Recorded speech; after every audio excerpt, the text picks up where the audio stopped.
Filhos queridos e amados, nós continuamos aqui no Fé em Debate. E nós, hoje, temos a presença do Padre Gilson Camargo. Ele esteve em vários programas e quando ele vem, sempre temos muito a aprender.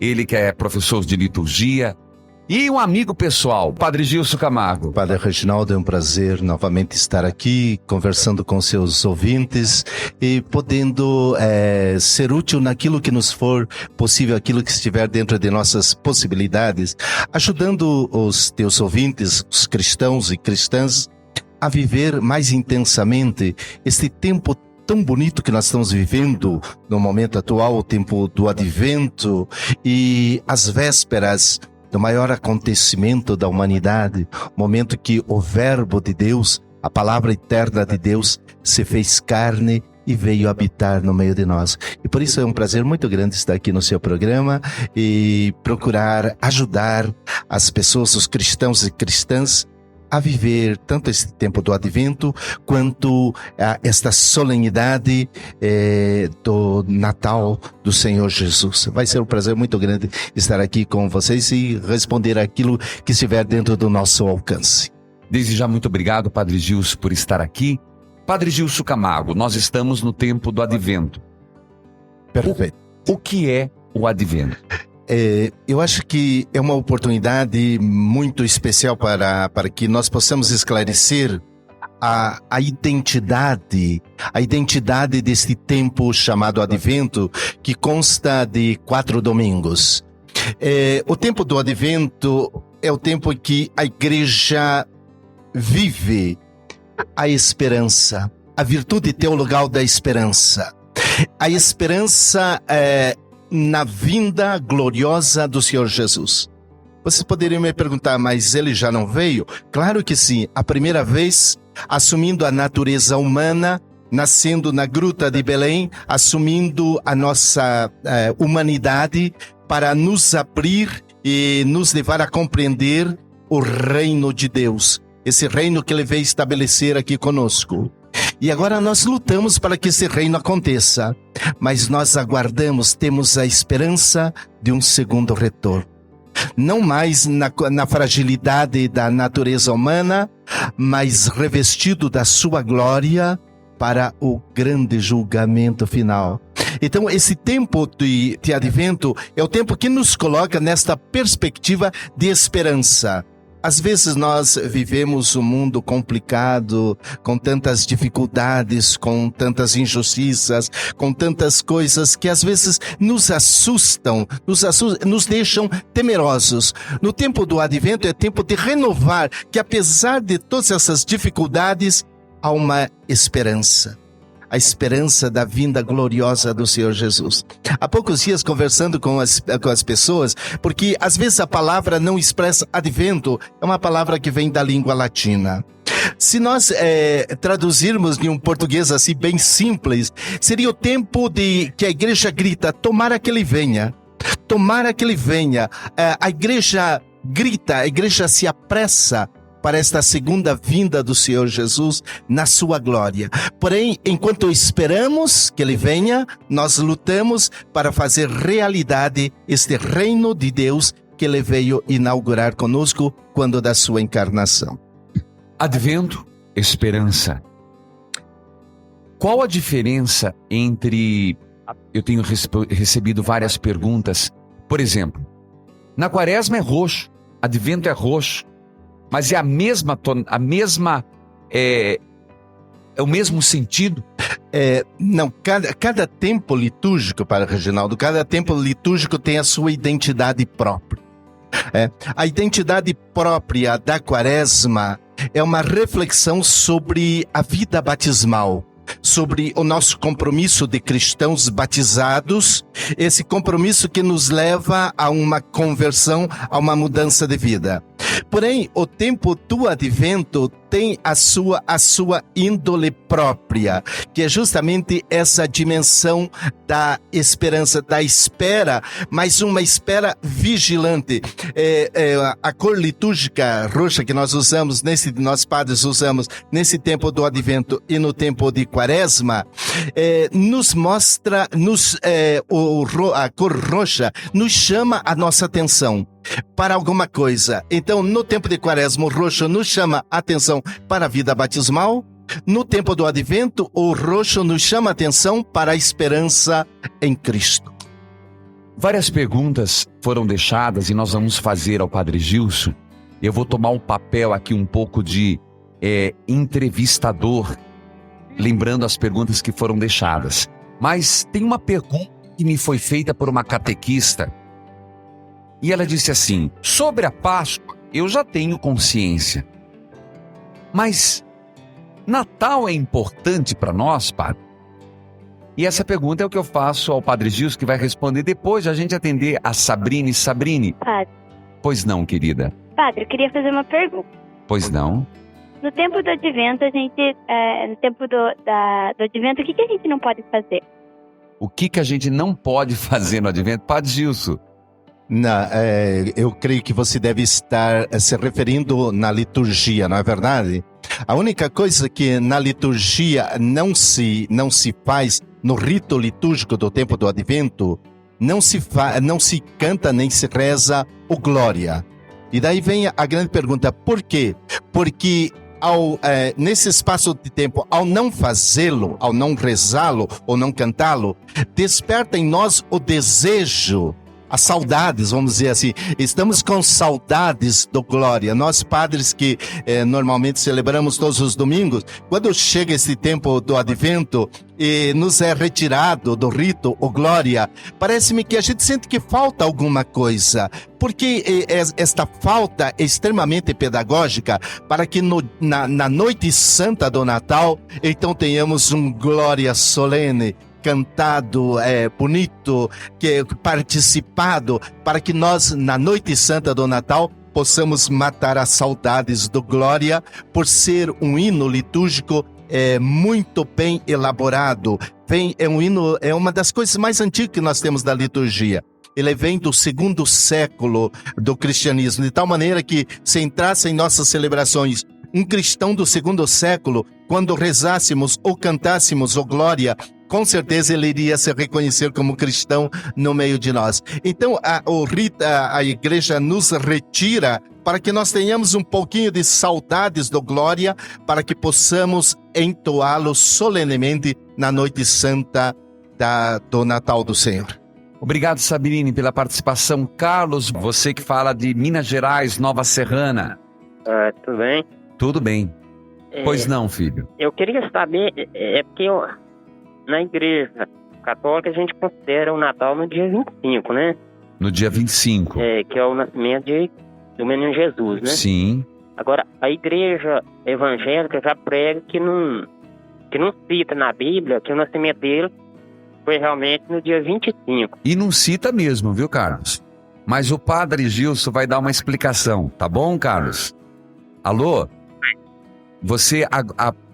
Eu entendi sua pergunta, Padre Gilson entendeu e ele vai responder. Por que o Natal é no dia 25? Veja só, o Natal nasce no 4º século, por volta do ano 350, na colina Vaticana, em Roma. Os pagãos, nesta data 25 de dezembro, celebravam e adoravam o Deus Sol. O Deus Sol. Era um culto prestado ao Deus Sol.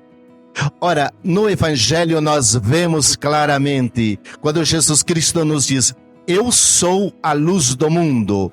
Já em Malaquias há uma profecia falando do sol de justiça. Então os primeiros cristãos do 4º século começam a fazer, nesta mesma data de 25 de dezembro, começam a celebrar o verdadeiro sol que é Jesus Cristo. Ele é o sol que ilumina, ele é o novo sol que ilumina a humanidade. Então é bem verdade que esta data não se trata da data cronológica do nascimento de Jesus, mas os cristãos vão pouco a pouco substituir o culto ao Deus Sol, que se realizava na Colina Vaticana, começam a substituir, colocando o nascimento do verdadeiro Sol, que é Jesus Cristo, colocando nesta mesma data de 25 de dezembro. Padre Gilson, eu vou fazer um pouquinho às vezes do ouvinte, que muita gente entra em crise quando escuta essas coisas. Perfeito. Que diz, então eu não acredito mais no Natal, já Exato. que não é dia 25. Exato. Aqui é importante separar o que é fundamental e o que é acidental. Exatamente. A intenção da igreja, ao colocar a solenidade do nascimento, da encarnação de Jesus Cristo, foi esta: substituir um culto pagão ao Deus Sol para se compreender o verdadeiro Sol de justiça, a verdadeira luz do mundo. Por isso o Natal é também chamado a festa da luz. É a festa do verdadeiro Sol, que é o Cristo que nasce cada ano em nossos corações como o sol de esperança que brilha no mundo. Há uma esperança para nós cristãos. Por isso, esta data, 25 de dezembro, é de fundamental importância. Agora, evidentemente que não está na Bíblia que ele nasceu dia 25, né? Mas está na Bíblia que ele é o sol da justiça. Está na Bíblia que ele é a luz do mundo. Que está na Bíblia que ele é a luz que ilumina a humanidade. Então que nós celebremos com alegria, nesse 25 de dezembro, o verdadeiro sol que ilumina a humanidade, que é o Senhor Jesus Cristo. Não importa se ele nasceu dia 19, dia 17, dia 18. Perfeitamente. Foi convencionado. Se convencionou esta data, e esta data agora é de fundamental importância para nós cristãos, que já vem do ano 330, 350, já vem esta data como a celebração solene do sol vitorioso, do sol invicto, que é Jesus Cristo como luz do mundo. Por isso, a data é de 25 de dezembro. A solenidade da encarnação do Verbo é de fundamental importância para nós cristãos e cristãs. Queridos filhos e filhas, é importante você entender essas coisas. E com isso, não tire conclusões rápidas. Por isso que nós estamos todo sábado aqui, das 11 ao meio-dia, clareando, explicando, porque às vezes as pessoas brigam por coisas pequenas. Sim. Com quantos anos Jesus morreu? Então morre de morrer para dizer que é com 33. Morre sofrendo, dizendo, não, é dia 25 que Jesus nasceu. Sim, perfeito. O simbolismo, a teologia vai muito além disso, não é, Padre Evidentemente que sim, a teologia nos abre. Por exemplo, nós vamos viver este terceiro domingo do Advento, nós vamos viver o domingo lectare. A palavra lectare do latim significa alegria. Este terceiro domingo é o domingo da alegria. E a oração que abre a liturgia da palavra, chamada a oração do dia, que abre a liturgia da palavra, ela é de uma beleza incomparável. Eu gostaria de olhar para esta oração agora e diz assim: ó Deus de bondade, vede que o vosso povo, esperando o fervoroso Natal do Senhor, dai chegarmos às alegrias da salvação e celebrá-la sempre com intenso júbilo na liturgia. É como se nós estivéssemos aguardando alegremente o despontar deste sol que ilumina e que nos traz a salvação. Eu acho que isto é de fundamental importância. Não ficarmos apegados a pequenos detalhes, mas compreendermos tudo aquilo que a beleza da liturgia nos apresenta nas celebrações nesse tempo do Advento e de Natal. Dejanira, Deus abençoe, querida. Você tem uma pergunta para nós, querida? Eu tenho. Pois não. Eu trabalho na comunidade e eu gostaria de saber se ainda se usa o rosa. O róseo. A É cor... róseo, cor rosa. Padre Gilson. Paramentos róseos, justamente para expressar a alegria que vive a igreja. Diante de um mundo tão conturbado, com tantas coisas que agride a nossa fé cristã, apesar de tudo isso, nós cristãos temos uma alegria em nosso coração. Alegria da presença do Senhor Jesus no meio de nós. Então, este domingo é essencialmente o domingo da alegria. E por isso é absolutamente normal que os sacerdotes usem esta cor rósea para expressar a alegria que vive a igreja na esperança do Natal que se aproxima e a alegria da presença de um Deus que caminha conosco. Isso também vale para a Zenilda, que fez a mesma pergunta sobre a cor roxa e o róseo. O róseo é justamente este final de semana que se deveria... Às vezes é difícil porque é a única oportunidade que se usa esse paramento e às vezes então a igreja não tem o paramento adequado, a veste litúrgica adequada da cor rósea, mas é absolutamente normal liturgicamente neste final de semana se usar esta cor litúrgica. De Moreira Salles, a Carla, e aqui foi um comentário que eu fiz, Padre Gilson, que o senhor pode inclusive corroborar ou corrigir. Eu falei esses dias que geralmente os cantos de advento são em tons menores, são cantos, entre aspas, mais chorosos, mais melancólicos, no sentido de, por serem tons menores, que espera para cantar a totalidade, aquela lado triunfal bonito para o Natal.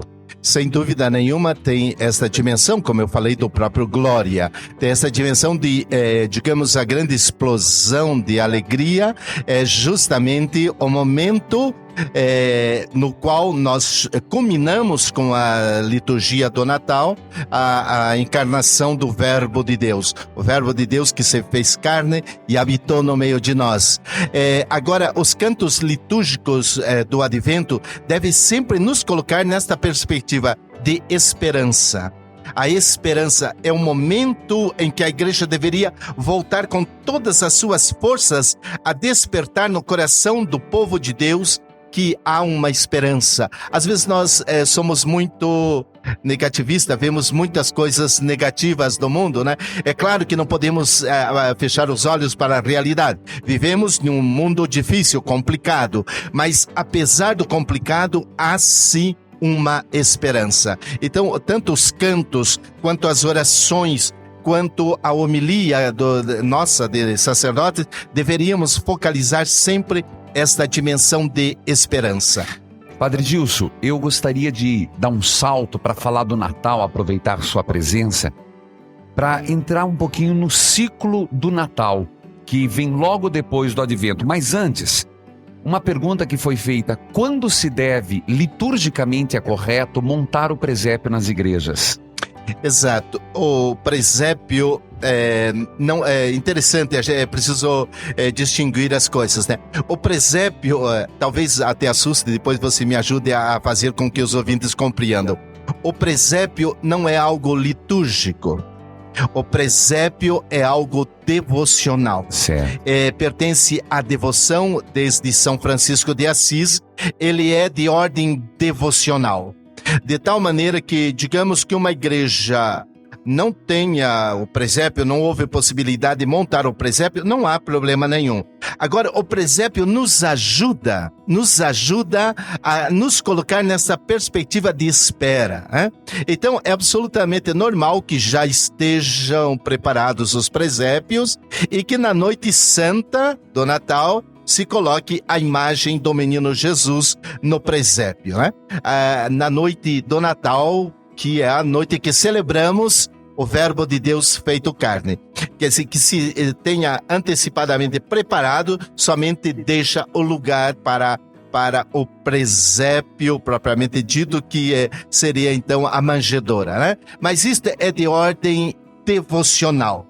Não é algo, por exemplo, nós não podemos tirar as leituras da missa de advento. Há uma série de coisas que daí a liturgia não permite. Agora, o presépio é de ordem devocional. De fundamental, não quero dizer com isso que se abandonem os presépios. Não, ele nos ajuda a nos colocar nesse ambiente de Natal. Por isso ele pode já estar pronto nas igrejas nesse momento para finalmente na noite de Natal se colocar a manjedoura no presépio. Sobre o Natal, como celebrar bem o Natal e quais são os momentos fortes do tempo de Natal? O Natal, a celebração solene, a solenidade do Natal, ela tem 2 eixos teológicos, vamos falar assim. Primeiro, a encarnação. É a grande celebração da encarnação do Verbo, da Palavra de Deus. Para a gente poder compreender essa encarnação, se nós olhamos, é esta mesma palavra que no livro do Gênesis cria. Deus fala e as coisas passam a existir. A palavra criadora de Deus veio habitar no meio de nós. Se fez carne e habitou no meio de nós com o objetivo levar-nos a compreender o nosso Deus. Nós só podemos compreender Deus porque se Deus se dignou fazer-se carne, habitar no meio de nós, como nos diz o prólogo do Evangelho de São João. O Verbo de Deus se fez carne e habitou no meio de nós. Então, para que nós possamos ver esta realidade do Natal, é de fundamental importância compreendermos bem a liturgia da palavra. A liturgia da palavra do Natal nos mostra esta realidade da encarnação da palavra. A palavra de Deus se fez carne e habitou no meio de nós. Segundo, poxa vida, será que a encarnação foi necessária? A única possibilidade de compreendermos Deus é no rosto humano de Jesus Cristo. Há um documento da igreja que fala alguma coisa muito, muito bonita. Jesus Cristo é o rosto humano de Deus e o rosto divino do homem. E é justamente esse o segundo momento do Natal. Aquilo que em latim se chama admirabile commercium.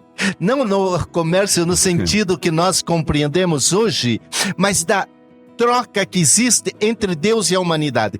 Deus se fez homem para que o homem se torne divino. A única possibilidade do homem compreender, do ser humano, compreender a sua dimensão divina é por Cristo, com Cristo e em Cristo. Por isso, esse momento da missa é o momento auge de uma celebração, quando o sacerdote leva as espécies consagradas e diz, por Cristo, com Cristo e em Cristo. Tudo é possível, tudo é compreensível somente em Jesus Cristo. Ele nos possibilita compreendermos Deus e compreendermos o homem. Um documento da igreja chamado Gaudium et Spes fala muito bonito isso daqui. Jesus Cristo, no mesmo ato de revelação, ele nos mostra Deus ao homem e mostra o homem ao próprio homem. É como se Jesus estivesse dizendo para nós, olha, aprenda a ser homem olhando para mim. No humano de Jesus Cristo, nós encontramos a dimensão divina do ser humano. O ser humano só se compreende à luz de Jesus Cristo, porque senão o ser humano seria um absurdo. Dentro do tempo de Natal, vem depois uma festa, e aqui eu vou fazer uma pergunta bem picante não, mas que me incomoda. Natal a gente entende, Padre Gilson, mas aí vem dia de ano, dia 1º, é um dia meio perdido, não é? Não, foi ótimo.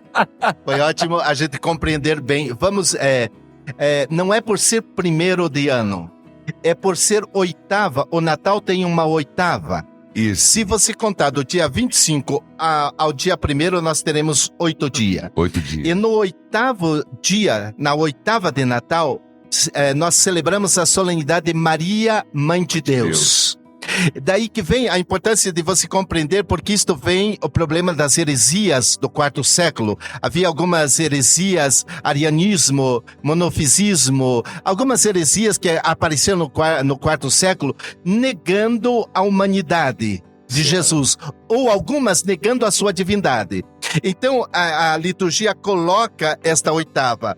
No Natal nós vemos o Verbo de Deus feito homem. Certo. Este ser humano que nasceu na Gruta de Belém não é senão o filho, senão o próprio Deus. Certo. E daí a solenidade de Maria, Mãe de Deus. E é uma solenidade complicada porque algumas pessoas, desde o quarto século, não vem essa questão, diz, mas como pode Deus ter uma mãe? Exato. Ora, o verbo nascido na gruta de Belém é o verdadeiramente homem, mas verdadeiramente Deus. E se ela é mãe do verbo de Deus, ela não pode ser senão a mãe de Deus. E por isso essa solenidade vem dar um sentido muito bonito ao Natal, né? No Natal nós celebramos a encarnação do Verbo, mas na solenidade de Maria, Mãe de Deus, nós celebramos que este Verbo nascido, esta criança nascido na gruta de Belém, não é outro senão o próprio Deus feito carne no seio de Maria. De tal maneira que essa não é uma festa mariológica. Exato. Às vezes a gente pensa se tratar de uma festa mariológica. Não é uma festa mariológica, mas sim cristológica. Para a igreja, na sua liturgia, dizer que este verbo, esta criança nascido na gruta de Belém, não é senão o próprio Deus, conforme nós dizemos, afirmamos no credo. Verdadeiro homem e verdadeiramente Deus. Sobre o dia 1º, tá aí a explicação. Tem uma importância fundamental, porque é uma solenidade.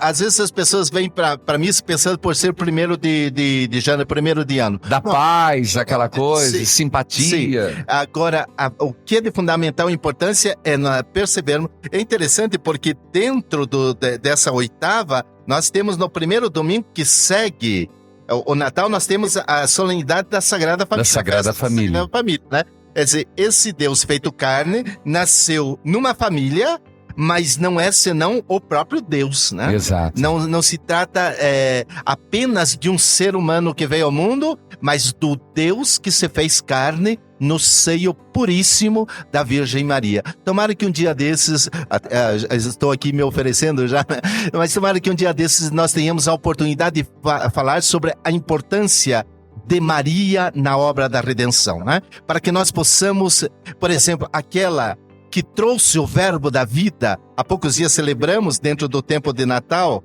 a solenidade da Imaculada. Aquela que trouxe o verbo de Deus não poderia conhecer em sua vida o pecado. Só havia uma solução, que ela fosse preservada de toda mancha.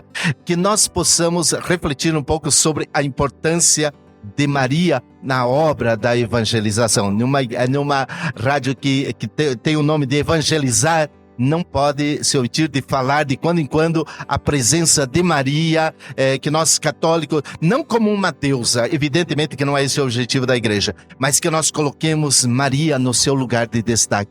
Inclusive, o tempo propício para falar de Maria é justamente este tempo do Advento. O tempo mariológico por excelência é o tempo do Advento. Padre Gilson, para aqueles que estão nos acompanhando, o senhor estava falando sobre a noite de Natal, fomos até o dia da Sagrada Família, Maria Mãe de Deus, mas depois tem ainda Epifania e tem mais alguma coisa, né? Tem a festa da Epifania, é outra palavra também oriunda da língua grega, né? Epifania significa a manifestação. E nessa solenidade da Epifania, que é justamente no primeiro domingo depois da solenidade de Maria Mãe de Deus, a igreja nos apresenta a universalidade da salvação. Jesus não veio somente para um povo, para uma raça, mas o Senhor Jesus trouxe a salvação para toda a humanidade. E é por isso que se coloca o evangelho que nos apresenta os magos vindo do Oriente. Os magos significa alguém que não pertencia às fronteiras do mundo de Israel. Então, esses magos significa a abertura da salvação das fronteiras de Israel. Porque a antiga aliança estava muito presa às fronteiras do povo judeu, às fronteiras de Israel. Com a Epifania, nós quebramos essas fronteiras para mostrar que em Cristo todos têm possibilidade de encontrar a salvação. Não mais uma raça, não mais um povo, mas sim uma salvação para toda a humanidade. Por isso a beleza de compreender bem este ciclo chamado ciclo de Natal. Mas concentrando nossa atenção sobre a celebração da Noite Santa. Padre Gilson, e o batismo de Jesus? Exatamente. Que é uma dobradiça, né? Exatamente. O batismo de Jesus. Você sabe que a partir da reforma litúrgica que aconteceu com o Concílio Vaticano II, essa reforma mexeu bastante com a igreja e a festa existe, a festa liturgicamente existe, né? Para alguns, esta festa está dentro do ciclo de Natal, que o ciclo de Natal se conclui com a festa do batismo do Senhor. Para outros, se diz que o ciclo de Natal termina com a Epifania. A minha tendência é dizer que o ciclo de Natal vai até o batismo do Senhor, né? Com o batismo, nós concluímos o ciclo de Natal e abrimos de uma maneira muito, muito bonita o chamado tempo comum, onde a igreja vai focalizar a vida e a missão de Jesus Cristo. Mas são algumas coisas que ainda precisa ser melhor esclarecido e melhor determinado. Desde já nós queremos agradecer a participação, Padre Gilson, e as suas considerações finais para todos os ouvintes de todo o Brasil que estão nos acompanhando e muitos fora do Brasil que estão os nossos internautas. Que apesar das contradições do mundo de hoje, são várias as contradições e agressões às vezes que a igreja recebe e a fé cristã por vezes é agredida, há acima de tudo uma esperança. Que este Natal que se aproxima seja um momento de nós renovarmos a nossa atenção, a nossa vida em Cristo. Porque às vezes nós vemos pela mídia, é interessante que a mídia também tem o seu advento, quando ela diz, os comerciais de Natal diz que para você ter um Natal feliz, você precisa mudar tudo que você tem na tua casa, indicando uma loja na qual você deverá fazer as compras. Eu acredito, a fé cristã nos diz, você não precisa, se puder mudar algo, que bom que você conseguiu com o fruto do seu trabalho, mas não é necessário mudar exterioridades. O que é importante é que nós tenhamos a coragem de mudar o nosso coração, que o nosso coração se transforme e que a luz do sol nascente, que é Jesus Cristo, possa brilhar em nossos corações, agora e para sempre. Amém. Muito obrigado, Padre Gilson. E termino lembrando a você que conta-se, quando os pastores foram adorar o divino infante, decidiram levar-lhe frutos, flores produzidos pelas árvores. Depois dessa colheita, houve uma conversa entre as plantas num bosque. Regozijavam-se elas de ter podido oferecer algo ao Criador recém-nascido. Uma, as suas tâmaras. Outra, as nozes. A terceira, as amêndoas. Outras, as cerejeiras, as laranjeiras, que haviam oferecido tantas flores quanto frutos do pinheiro. Porém, ninguém colheu nada. Pontiagudas, folhas, ásperas, pinhas, não eram bens apresentáveis. O pinheiro reconheceu a sua nulidade e, não se sentindo à altura da conversa, rezou em silêncio: meu Deus, o que vou oferecer? Minha pobre e nula existência não tem nada para oferecer. Deus ficou comovido com a humildade do pinheiro e, em recompensa, fez descer do céu uma multidão de estrelinhas que pousaram nele. Eram de todos os tamanhos, douradas, prateadas, vermelhas, azuis. Quando um dos pastores passou, viu aquela árvore maravilhosa. Não levou apenas um fruto, mas o pinheiro inteiro foi adornar a gruta de Belém. Feliz e Santo Natal para todos. Sejamos, na humildade do pinheiro, um presente para Jesus. Lembre-se, você não precisa de bens materiais, não é preciso riqueza. Ofereça o teu coração decorado de virtudes e com muito amor para com o próximo. Evangelizar, É preciso